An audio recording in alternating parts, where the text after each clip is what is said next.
الحمد لله رب العالمين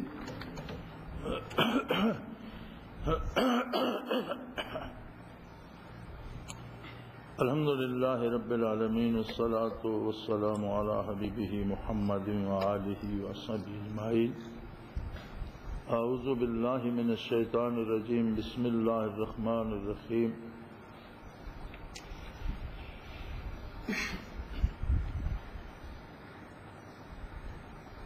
وقيل للناس هل أنتم مجتمعون لعلنا نتبع السحرة إن كانوا هم الغالبين.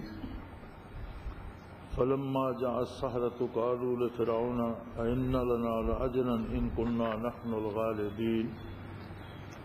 قال نعم وإنكم إذا لمن المقربين. قال لهم موسى ألقوا وأنتم ملقون. فألقوا حبالهم وعصيهم وقالوا بعزة فرعون إنا لنحن الغالبون. فألقى موسى عصاه فإذا هي تلقف ما يأفكون.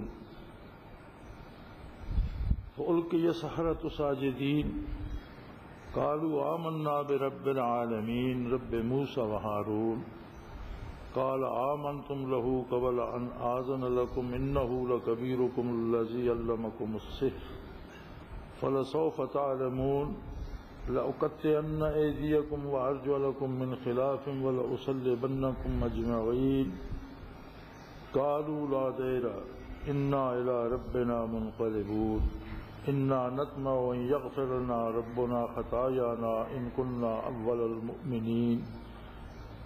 اللهم سبحانك لا علم لنا إلا ما علمتنا إنك أنت العليم الحكيم. مولا یا صلی وسلم دائما ابدا علی حبیبک من زانت بہ البصر. یہ آیات مبارکہ سورہ شعراء کی ہیں، 19ویں پارے میں ہیں، اور حضرت موسیٰ علیہ نبینا علیہ الصلاۃ والسلام کا اور فرعون کے جادوگروں کا مقابلہ جو ہوا تھا اور اس کے جو اثرات و ثمرات تھے ان کو بیان فرماتی ہے. انسان اللہ کریم کی ایک بہت ہی خوبصورت، بہت ہی شاندار اور بے شمار پہلو رکھنے والی ملٹی ڈائمینشن مخلوق. اس کا وجود مادے سے بنایا گیا. اس میں روح اللہ کریم نے پھونکی. کل روح من امر ربی. روح امر ربی میں سے، اور امر صفت ہے اللہ کی. اب اس سے آگے کہ یہ عالم امر سے یا امر الہی سے روح کی تخلیق کیسی ہوئی یا انسان میں کیسے آئی، بلکہ ایک جگہ قرآن کریم فرماتا ہے وَنَفَخْتُ فِيهِ مِن رُوحِي، میں نے اس میں اپنی روح پھونک دی. اب اگر روحی کہا جائے یہ بھی صفات الہی میں سے بنتی ہے، امر بھی صفات الہی میں سے ہے. جس طرح اس کی ذات قدیم ہے اس کی صفات بھی قدیم ہے. تو یہ ایک عجیب آمیزہ تیار ہوا کہ جس کا وجود مادی ہے، جو مادہ سب سے نیچے ہے، اور اس میں جو روح ہے اس کا تعلق امر الہی یا عالم امر سے ہے، جو ساری خلقت سے جہاں مخلوق کی حدود ختم ہوتی ہیں وہاں سے امر کی حدود شروع ہوتی ہیں. سب مخلوق سے بالا تر ہے. جتنے اوصاف مادی تھے، جتنی ضروریات مادی تھیں اور جتنے کمالات مادی تھے، ان سب کا مرکز انسانی ذہن کو، عقل کو بنا دیا. عقل خود مادی ہے،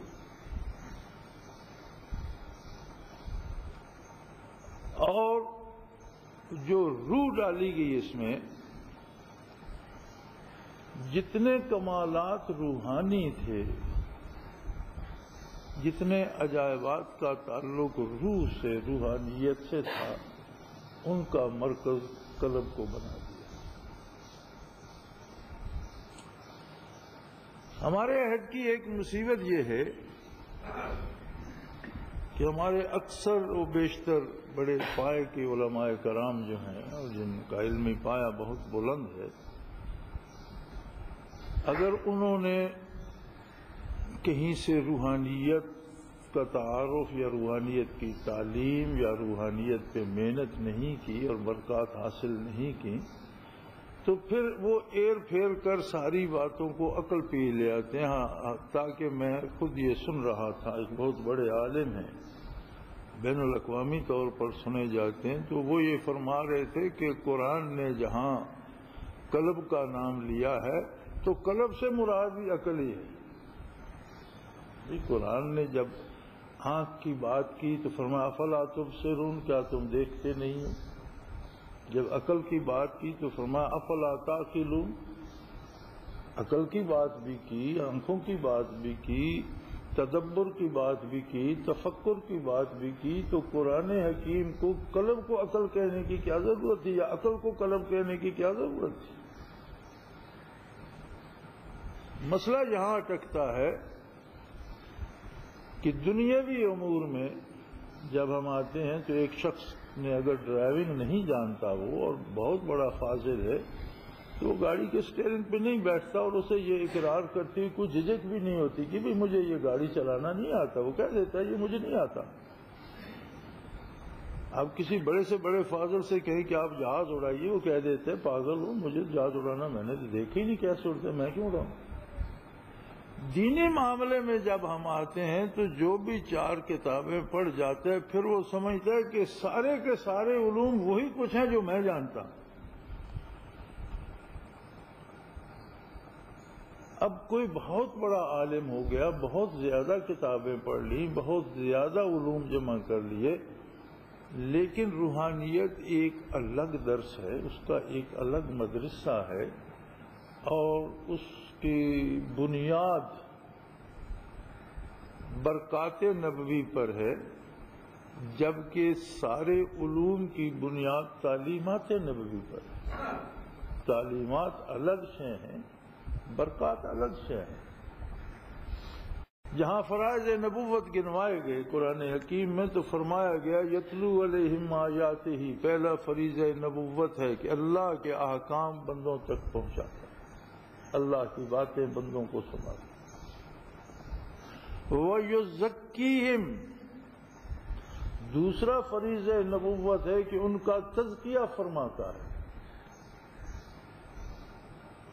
اب ظاہر ہے کہ یہاں تزکیے سے مراد ظاہری بدن کا تزکیہ نہیں ہے، بلکہ روح کا، روحانیت کا، باطن کا تزکیہ ہے۔ اخلاق رذیلہ ان سے کٹ جاتے ہیں اور خصائل بہترین برائی نیکی میں بدل جاتی ہے، جہالت علم میں بدل جاتی ہے، چور منصف بن جاتے ہیں۔ اس کے بعد یعلمہم الکتاب والحکمہ، پھر انہیں کتاب سکھاتا ہے، اور کتاب کے بعد حکمت، دانائی اس کتاب کے مفاہیم اور تفسیر۔ دعوت اللہ، تزکیہ، قرآن کی تعلیم اور حدیث نبی کریم صلی اللہ علیہ وسلم کی جو قرآن کی تشریح۔ تو گویا تعلیم کتاب و حکمت کو تزکیہ کے بعد رکھنے سے حاصل یہ ہوتا ہے کہ تزکیہ ہو جائے تو تعلیم کتاب و حکمت حال بن جاتی ہے۔ جو علم کسی کو حاصل ہوتا ہے اس کے مطابق اس کا حال تبدیل ہوتا جاتا ہے۔ جس طرح صحابہ کرام رضوان اللہ علیہم اجمعین کے بارے ہے کہ وہ منتظر رہتے تھے کہ اب اگلی وحی کیا آتی ہے، کہ ہم اس کے مطابق، کس حکم کے مطابق آتی ہے، کس کام کے متعلق آتی ہے، کہ اب اس کے مطابق ہم اگلا کام شروع کریں۔ یعنی انتظار وحی کا اس لیے ہوتا تھا کہ زندگی کے کون سے امر پہ اب حکم الہی نازل ہوتا ہے کہ ہم اپنی زندگی کے اس حصے کو بھی اللہ کے احکام کے مطابق ڈالیں، اس لیے کہ ان کا تزکیہ ہو چکا۔ اور اگر تزکیہ نصیب نہیں ہوتا تو تعلیم خبر ہوتی ہے، حال نہیں بنتی۔ بڑے سے بڑا عالم بے شمار باتیں جانتا ہے لیکن اس کا کردار ان باتوں کے مطابق نہیں ہے۔ ہمارے سامنے جو الزام تراشی علماء پہ آتی ہے، اور ہر طبقے میں زندگی کے ہر شعبے میں ہر قسم کے لوگ ہیں، اسی طرح علماء میں بھی ایسے ہیں جن پر تنقید کی جا سکتی ہے یا جن کا کردار صحیح نہیں ہے۔ تو یہ جو قیمتاً فتوے بیچ دیتے ہیں اور جان رہے ہوتے ہیں کہ ہم حلال کو حرام کہہ رہے ہیں، حرام کو حلال کہہ رہے ہیں، یا حکومتوں کو خوش کرنے کے لیے یا کوئی مفادات لینے کے، تو کیا یہ لوگ پڑھے لکھے نہیں ہوتے؟ بڑے بڑے نام ہوتے ہیں، علم ہوتا ہے، جانتے ہوتے ہیں، تو پھر ایسا کیوں کرتے ہیں؟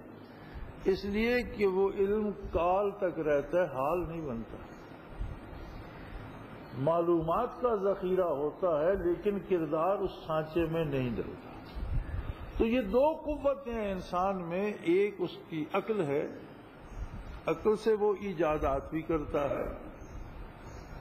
اب کسی چیز کو ایجاد کرنے کے لیے ایمان شرط تو نہیں ہے، عقل تو مومن میں بھی ہے، کافر میں بھی ہے۔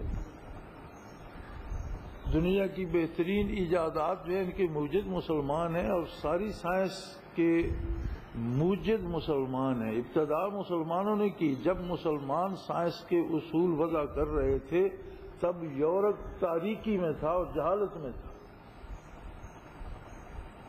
وقت گزرنے کے ساتھ مسلمان عملی زندگی سے دور ہوتے گئے اور ان کے بنائے ہوئے قواعد و ضوابط کو اہل یورپ نے اپنا کر اسے مزید ترقی دی۔ آج اس پہ وہ فخر کرتے ہیں کہ یہ ایجاد ہی ہماری ہے، حالانکہ حقیقت یہ نہیں ہے۔ حقیقت یہ ہے کہ ساری سائنس کی بنیاد، تمام سائنسی علوم کی بنیاد مسلمانوں نے رکھی، تمام ایجادات کی بنیاد مسلمانوں نے رکھی۔ اور جب مسلمان ایجادات کر رہے تھے اس وقت یورپ واشی تھا، ان پڑھ تھا، جاہل تھا اور تاریکی میں گھرا ہوا۔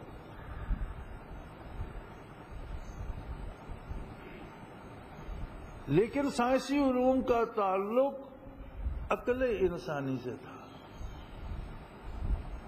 اگر غیر مسلم نے بھی وہ اصول اپنائے، اس میں مزید بہتری کی، تو بے شمار چیزیں اس نے بھی عجائبات ایجاد کر دی۔ آج کی دنیا میں آپ دیکھیں تو ٹیلی ویژن ایک کھلونا بن گیا ہے، حالانکہ ایسی عجیب چیز ہے کہ روئے زمین کو آپ کے سامنے رکھ دیتا۔ انٹرنیٹ کو دیکھ لیں، آج یہ بچے بھی انٹرنیٹ سے کھیل رہے ہیں، لیکن یہ ایسی چیز ہے کہ میں بات یہاں آپ کے ساتھ کر رہا ہوں اور جاپان سے امریکہ تک ساتھی سن رہے ہیں۔ تو اگر اس پہ ذرا سا غور کیا جائے تو بہت بڑی بات ہے، لیکن چونکہ عام ہو گئی سبھی، یہ ساری عقل کی ایجادات ہیں۔ یہ وہ ہیں جنہیں عام آدمی سمجھتا ہے اور جو فطری طور پر سمجھ میں آتی ہیں، لیکن بعض دفعہ اگر عقل انسانی کے ساتھ بہت مشقت کی جائے اور اس کو ایک نقطے پہ مرکوز کر لیا جائے اور اس کی ساری قوت کو آدمی ایک نقطے پہ مرکوز کر سکتا ہو تو بہت سے عجائبات بھی ظہور پذیر ہوتے ہیں۔ چینیوں اور جاپانیوں کا ایک لڑائی کا فن ہے جسے ننجا آرٹ بھی کہتے ہیں، جوڈو کراٹے بھی کہتے ہیں، مختلف فن ہیں، یہ مختلف نام ہیں۔ ان سب کی بنیاد اس پر ہے کہ تمام عقلی قوت ایک جگہ جمع ہو جائے۔ اگر وہ ایسا کر سکتا ہے تو ایک خالی ہاتھ آدمی بھی 10 مسلح افراد سے مقابلہ کر کے تکڑا ہو جاتا ہے، غالب آ جاتا ہے۔ اسی طرح ہندو یوگی اور غاروں میں کھو میں بیٹھ کر چلا کشی کر کے کیا کرتے تھے؟ کھانا کم کھاتے تھے، سوتے کم تھے، آرام کم کرتے تھے، کرتے صرف یہ تھے کہ دماغی قوت کو یا سوچ کو یا فکر کو یکجا کر کے ایک نقطے پہ مرتکز کر لیا جائے۔ اس کے ساتھ پھر وہ بڑے بڑے عجائبات بھی دکھاتے تھے، لیکن جو کچھ وہ دکھاتے تھے ان سب کا تعلق بھی زیر آسمان اور بالائے زمین سے تھا۔ بالائے آسمان کی خبر عقل نہیں لا سکتی، زیر زمین عقل نہیں جانچ سکتی۔ عجائبات فطرت جو ہے اور جو مادی آنکھ دیکھ سکتی ہے، جہاں تک آپ دوربین سے دیکھ سکتے ہیں، جہاں تک آپ ٹیلیسکوپ سے دیکھ سکتے ہیں، جہاں تک آپ کسی اور آلے سے دیکھ سکتے ہیں، وہاں تک ان کی فکر بھی دیکھ سکتی ہے۔ یہ بڑی عجیب بات ہوتی ہے کہ بندے کے پاس کچھ بھی نہیں، یہاں بیٹھا کراچی کی بات کر رہا، وہ بات واقعہ ٹھیک ہو جاتا ہے۔ یہی عقلی قوت استعمال کرتے ہیں جادوگر بھی، مختلف چلے کشیاں، مختلف وظیفے کر کے، مختلف کر کے تو اپنی عقلی قوت کو ایک نقطے پہ مرتکز کرتے ہیں۔ اب یہی جادو بن جاتا ہے جب وہ یہ سوچتے ہیں کہ اب یہ جو چیز ہے یہ ہے تو سرخ لیکن دیکھنے والے کو سیاہ نظر آنی چاہیے، تو ان کی قوت فکر دیکھنے والے کی نگاہوں میں اسے سیاہ کر دیتی، حقیقت میں وہ سرخی رہتی ہے۔ دوسری قوت ہے انسانی روح کی۔ روح اور روحانیت کا تعلق انبیاء علیہ السلام سے، یہ محنت مجاہدے سے، اکیلے بیٹھنے سے نہیں ہوتی، اس کے لیے برکات نبوت کا حصول شرط ہے۔ اب ہم ایمان اور عقیدے کے طور پر جانتے ہیں کہ صحابی روح زمین کی ساری انسانیت سے افضل ہے۔ نبی کریم صلی اللہ علیہ وسلم کا صحابی ہونا عالم انسانیت میں افضل ترین مقام۔ صحابی ہونے پہ کتنا مجاہدہ لگا، کتنے نوافل پڑھے، کتنی نمازیں پڑھی، کتنے روزے رکھے، کوئی شرط ہے؟ کوئی بھی نہیں۔ ایک نظر ایمان کے بعد ایمان لا کر ایک نظر نبی کریم صلی اللہ علیہ وسلم کو دیکھا یا حضور اکرم صلی اللہ علیہ وسلم کی نظر اس پہ پڑ گئی، وہ صحابی ہو گئے۔ اس ایک نظر میں وہ روحانی برکات اس شدت سے اس میں سمو دی گئیں کہ وہ مقام صحابیت پہ فائز ہو۔ اب ہر صحابی کا عالم یہ ہے کہ نبی کریم صلی اللہ علیہ وسلم فرماتے ہیں اصحابی کالنجوم فبأیہم اقتدیتم اہتدیتم او کما قال رسول اللہ صلی اللہ علیہ وسلم کہ میرے صحابہ تو میرے ایسے ہیں جیسے ستارے ہوتے ہیں، اور تم جس کی پیروی کر لو گے ہدایت پا جاؤ۔ یعنی کسی صحابی کا دامن تھام لو، گمراہ نہیں ہوگے، ہدایت پا جاؤ۔ اس لیے کہ سب میں وہ روحانی تبدیلی آ گئی، سب کا تزکیہ ہو گیا، اور سارے کوشاں ہیں رضائے الہی کی خاطر۔ یہی واقعہ یہاں دوسری طرح سے بیان ہوا کہ جب موسیٰ علیہ السلام نے معجزات دکھائے فرعون کو، تو اس نے اسے جادوگری سے تعبیر کیا، اس کے خیال کے مطابق جس طرح جادوگر عجائبات کا اظہار کرتے ہیں، یہ بھی ایک جادو کا کمال ہے۔ تو اس نے جادوگر بلائے ملک بھر سے، اور لوگوں سے بھی کہا وکیل للناس هل انتم مجتمعون کہ تم سب لوگ بھی وہاں میدان میں جمع ہو جاؤ، تاکہ جب ہمارے جادوگر جیت جائیں تو ہم ان کی حوصلہ افزائی کریں اور ان کے پیچھے چلیں۔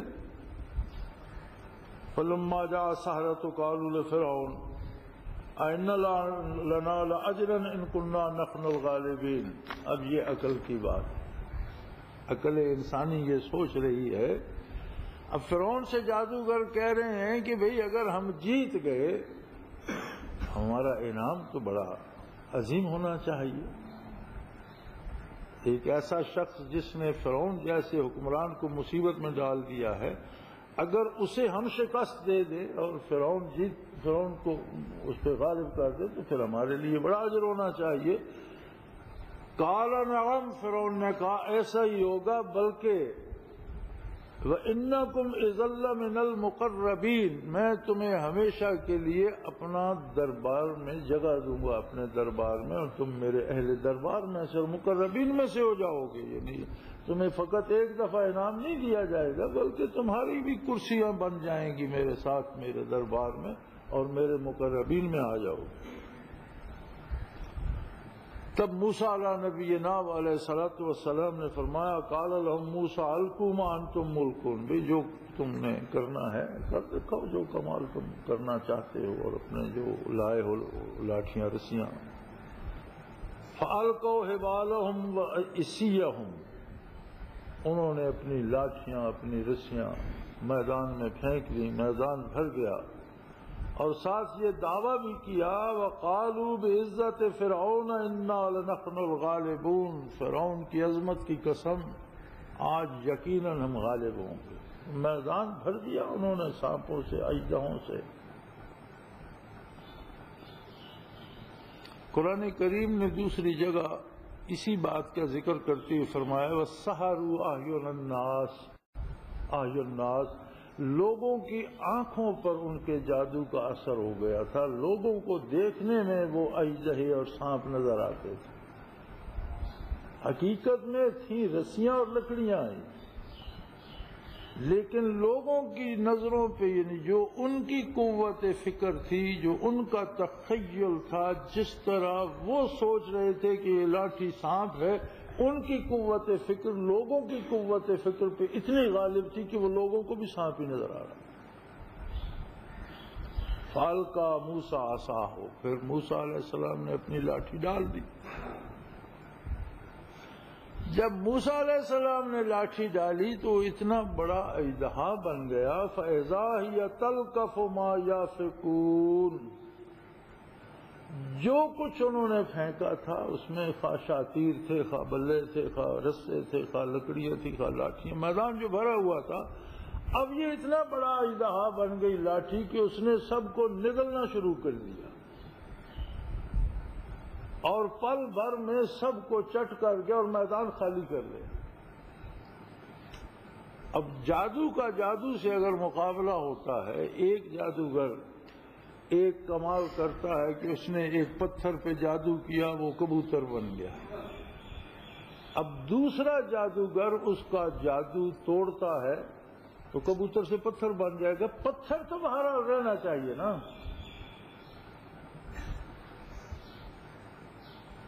اگر موسیٰ علیہ نبینا علیہ الصلوۃ والسلام بھی جادوگر ہی ہوتے اور یہ معجزہ نہ ہوتا تو جو لکڑیاں، جو لاٹھیاں، جو چیزیں اژدہا نظر آ رہی تھی وہ پھر سے واپس رسیاں اور لکڑیاں بن جاتی، لیکن یہاں تو کام ہی الٹ ہوا کہ وہ سب کچھ اس اژدہے نے نگل لیا، اور جب موسیٰ علیہ السلام نے پکڑا تو اتنی ہی لاٹھی تھی جتنی انہوں نے پھینکی، تو وہ ہر چیز کہاں گئی؟ اس پر جادوگروں نے کہا کہ یہ جادو نہیں ہے، یہ قدرت الہی ہے، یہ اللہ کا نبی اور رسول ہے، اور یہ جس ہر چیز کو فنا جو کر دیا ہے یہ اس قدرت کاملہ نے کیا ہے۔ فَأُلْقِيَ السَّحَرَةُ سَاجِدِينَ، وہ اللہ کے حضور سجدے میں گر گئے۔ انہوں نے کہا بھائی نہیں، یہ جادو نہیں ہے، یہ معجزہ ہے اور یہ اللہ کا نبی ہے۔ اور بات بھی سمجھ گئے، جب انہوں نے عظمت الہی کا اقرار کیا تو برکات نبوت یہ ہوتی ہیں کہ انہیں ساری بات بغیر سمجھائے سمجھ میں آگے، وہ کہنے لگے آمنا برب العالمین۔ ابھی تک جو فرعون کو خدا مانے بیٹھے تھے، اب ایک لمحے میں پروردگار عالم کو انہوں نے کیسے پہچان لیا؟ کس نے بتایا کہ وہ رب العالمین ہے؟ کون ہے رب العالمین؟ وہ کہنے لگے رب موسیٰ و ہارون، وہی پروردگار جسے موسیٰ اور ہارون رب مانتے ہیں، وہ ساری کائناتوں کا رب ہے، وہی رب العالمین ہے، ہم بھی اسی پہ ایمان لاتے ہیں۔ فرعون بگڑ گیا، اس نے کہا یہ تو سارا کام انہوں نے خراب کر دیا۔ اس نے کہا بھی تم میرے بلائے ہوئے تھے، تمہیں مجھ سے بات کرنا چاہیے تھی، تم نے مجھے پوچھا ہی نہیں اور تم ایمان لے آئے۔ آمنت لہ قبل ان آذن لکم، مجھے اجازت لیتے پھر اس نے الزام لگایا اِنَّهُ لَكَبِيرُكُمُ الَّذِي عَلَّمَكُمُ السِّحْرَ، ایسے لگتا ہے جیسے یہ تمہارا پرانا استاد ہو اور اس نے تم نے میرے خلاف سازش کی، حالانکہ یہ وہ جھوٹ بول رہا تھا۔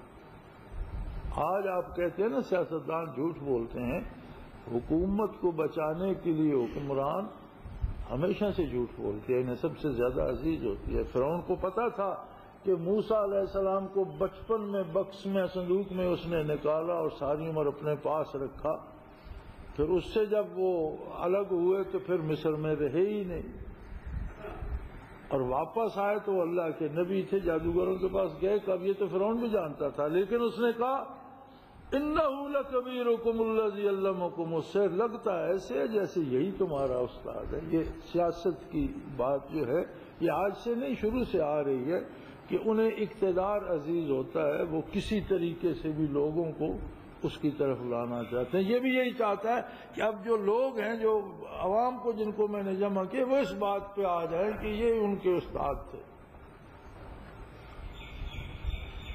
فَلَسَوْفَ تَعْلَمُونَ، تمہیں ابھی سمجھ آ جائے گی، لَأُقَطِّعَنَّ أَيْدِيَكُمْ وَأَرْجُلَكُمْ مِنْ خِلَافٍ، میں تمہارے ایک طرف کا ہاتھ اور دوسری طرف کا پاؤں کاٹ دوں گا، وَلَأُصَلِّبَنَّكُمْ أَجْمَعِينَ، تو میں تم سب کو سولی پہ لٹکا دوں گا ہاتھ پاؤں کاٹنے کے بعد۔ جادوگر جو میدان میں اپنی لاٹھیاں پھینکتے وقت بھی عظمت فرعون کی قسمیں کھا رہے تھے، ایمان انہیں کسی نے نہیں سمجھایا، انہوں نے رب العالمین کو پہچان لیا۔ اور یہ انہیں کس نے بتایا کہ اس زندگی کے بعد موت ہے، موت فنا کا نام نہیں ہے، آگے ایک اور زندگی ہے، برزخ ہے، حشر نشر ہے، حساب کتاب ہے، کس نے بتایا؟ وہ جب ایمان لائے تو ان کی روح کا تعلق روح موسیٰ علیہ نبی علیہ السلام سے، اور اس میں برکات نبوی در آئیں۔ انہیں پتہ چلا، وہ کہنے لگے لا دیر، کوئی حرج نہیں، اگر تم ہمارے ہاتھ پاؤں کاٹ دو کوئی حرج نہیں، کوئی تمہیں سولی پہ لٹکا دو کوئی حرج، لا دیر ہے، کوئی حرج نہیں۔ بھئی یہ بات عقل کی سمجھ میں تو نہیں آتی، عقل اس بات کو کب تسلیم کرتی ہے کہ کوئی ہاتھ پاؤں کاٹ دے اور سولی پہ لٹکا دے؟ عقل کا کام تو بدن کی حفاظت ہے۔ یہ جب تجلی ان کی روح پہ پڑی تو وہ کہنے لگے اصل بات تو اب سمجھ میں آئی ہے بھائی میاں، تو ہاتھ کاٹ دے، پاؤں کاٹ دے، سولی پہ لٹکا دے، انا الی ربنا منقلبون، تیرا سولی پہ لٹکانا ہمیں وصول الہی عطا کر دے گا اور ہم اللہ سے واصل ہو، اللہ کی بارگاہ میں پہنچ جائیں گے، اس کا راستہ یہی ہے۔ الموت جسر یوصل الحبیب الی الحبیب، کہا یہ گیا ہے کہ موت تو ایک پل ہے جو محبوب کو محبوب کی بارگاہ میں پہنچا دیتا ہے، لیکن یہ بات ان جادوگروں کو پل بھر میں کیسے سمجھ آ گئی؟ برکات نبوت سے جو ان کی روح نے جذب کی، تو ان کے سامنے عاقبت اور آخرت تک کے علوم اس میں منتقل ہو گئے۔ وہ کہنے لگے انا نطمع ان یغفر لنا ربنا خطایانا، بھئی ہمیں سب سے بڑا لالچ جس بات کا ہے، میاں فرعون سن لے، تجھ سے معافی کا لالچ نہیں ہے، جان بچانے کا لالچ نہیں ہے، تجھ سے جو انعامات مانگے تھے انہیں حاصل کرنے کا لالچ نہیں، اب ہمارا رخ بدل گیا ہے، اب ہماری سب سے بڑی آرزو یہ ہے کہ ہم نے جو غلطیاں کی ہیں اللہ انہیں معاف کر، ہمارا رب انہیں معاف کر دے۔ ہمیں زیب نہیں دیتا تھا کہ ہم اس کے نبی سے مقابلہ کرتے، ہمیں زیب نہیں دیتا تھا کہ ہم تیری خدائی کی تائید کرتے، یہ تو سب ہم نے بہت غلط کیا، اب ہماری آرزو یہ ہے یغفر لنا ربنا خطایانا ان کننا اول المؤمنین، شاید اس لیے بھی معاف کر دے کہ ہم سب سے پہلے ایمان لانے والے ہیں۔ سر میدان اور صبح کے سورج نے جن کو فرعون کا پیروکار دیکھا تھا، شام کے سورج نے ان کو شہیدوں میں پایا تھا۔ یہ دو متضاد قوتیں ہیں، عقل اور روح۔ عقل فطری صلاحیتوں کو اجاگر کرتی ہے، علوم ظاہرہ سے بھی جلا پاتی ہے، تجربات سے جلا پاتی ہے، حالات و واقعات سے سبق سیکھتی ہے، اور مادی دنیا کے عجائب و غرائب کو ترقی دیتی ہے۔ لیکن یہ ضروری نہیں کہ ایک بڑا سائنسدان بااخلاق بھی ہو، یہ ضروری نہیں ہے کہ ایک بڑا شاعر جو ہے وہ صاحب کردار بھی ہو، یہ ضروری نہیں ہے کہ بہت بڑا دانشور جو ہے وہ سچا بھی ہو، یہ ضروری بات نہیں ہے۔ کردار کے ساتھ یا تعمیر کردار کے ساتھ عقل کا کوئی تعلق نہیں ہوتا۔